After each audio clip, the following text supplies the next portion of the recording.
ಬರೇ 19 ತಿಂಗಳದ್ದು ಥಾರ್ ಹುಡುಕ್ತಾ ಇದ್ರಿ ಅಂತಂದ್ರೆ ನೋಡ್ಬೋದು ನೀವು. ಅದು 4x4 manual single owner vehicle ತಗೊಂಡ್ಬಂದಿದ್ದೀನಿ. ಸೊ ಇದು ಬಂದ್ಬಿಟ್ಟು ನಿಮಗೊಂದು 15,99,000 ಮಾಡಿ ಬಗೆಹರಿಸ್ಕೊಡ್ತೀನಿ ಬನ್ನಿ ಒಬ್ಳಿಗೆ. ಸೊ ಗಾಡಿ ಕಂಡೀಷನ್ ನೋಡಿದ್ರೆ ಬನ್ನಿ ತೋರ್ಸೋಣ ಅಂತ.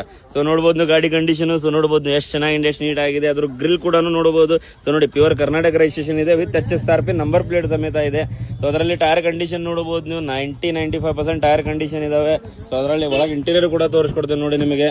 ಸೊ ನೋಡಬಹುದು ನೀವು ಒಳಗೆ ಇಂಟೀರಿಯರ್ ಎಷ್ಟು ಚೆನ್ನಾಗಿದೆ, ಎಷ್ಟು ನೀಟ್ ಆಗಿದೆ ಅಂತ ಹೇಳಿ. ಸೊ ಮ್ಯಾನುವಲ್ ಟ್ರಾನ್ಸ್ಫಾರ್ಮೇಶನ್ 4x4 ಬರೀ 19 ತಿಂಗಳ ಥಾರ್ ಹುಡುಕ್ತಾ ಇದ್ರಿ ಅಂತಂದ್ರೆ ನೋಡ್ರಿ ಬಹಳ ಚೆನ್ನಾಗಿದೆ. ನಾನ್ ಆಕ್ಸಿಡೆಂಟಲ್ ಇದೆ, ಪೂರಾ ಶೋರೂಮ್ ರೆಕಾರ್ಡ್ ಇದೆ. ಅದು ಇದು ಟೈರ್ ಕಂಡೀಷನ್ ಕೂಡ ನೋಡಬಹುದು. ಸೊ ಅದರಲ್ಲಿ ನೋಡಿ ಡೀಸೆಲ್ ಲೋಗೋನು ಕೂಡ ಎಷ್ಟು ಚೆನ್ನಾಗಿ ಮಾಡಿಸಿದ್ದಾರೆ. ಅದು ಟೈಲ್ ಲ್ಯಾಂಪ್ ಕೂಡ ಸ್ಕ್ರಾಚ್ ಲೆಸ್ ಇದೆ. ಅದರಲ್ಲಿ ಅನ್ಯೂಸ್ಡ್ ಟೈರ್ ಇದೆ. ಸೊ ನೋಡಬಹುದು ನೀವು ಸ್ಟೆಪ್ನಿ. ಸೊ ಇದು ಟೈರ್ ಇದು ಟೈಲ್ ಲ್ಯಾಂಪ್ ಕಂಡೀಷನ್ ಕೂಡ ನೋಡಬಹುದು. ಸೊ ಅದರಲ್ಲಿ ಇದು ಟೈರ್ ಕಂಡೀಷನ್ ಕೂಡ ನೋಡಬಹುದು ನೀವು. ಅದರಲ್ಲಿ ಒಳಗೆ ಇಂಟೀರಿಯರ್ ಕೂಡ ತೋರಿಸ್ಕೊಡ್ತೀವಿ ನೋಡಿ ನಿಮಗೆ. ಸೊ ನೋಡಬಹುದು ನೀವು ಒಳಗೆ ಇಂಟೀರಿಯರ್ ಎಷ್ಟು ಚೆನ್ನಾಗಿದೆ, ಎಷ್ಟು ನೀಟ್ ಆಗಿದೆ ಅಂತೇಳಿ. ಸೊ ನೋಡಬಹುದು ನೀವು ಏರ್ ಬ್ಯಾಗ್ ಕಂಡೀಷನ್. ಅದರಲ್ಲಿ ರನ್ನಿಂಗ್ ಕೂಡ ತೋರಿಸ್ಕೊಡ್ತೀನಿ ನೋಡಿ ನಿಮಗೆ. ಸೊ ನೋಡಬಹುದು ನೀವು ರನ್ನಿಂಗ್ ಎಷ್ಟಾಗಿದೆ ಬರೀ 60,778 ಕಿಲೋಮೀಟರ್ ರನ್ನಿಂಗ್ ಆಗಿದೆ. ಸೊ ಪೂರಾ ಜನಿನ್ ಇದೆ. ಸೊ ಬನ್ನಿ ಒಬ್ಳಿಗೆ ಬಗೆಹರಿಸ್ಕೊಡೋಣ ಅಂತ.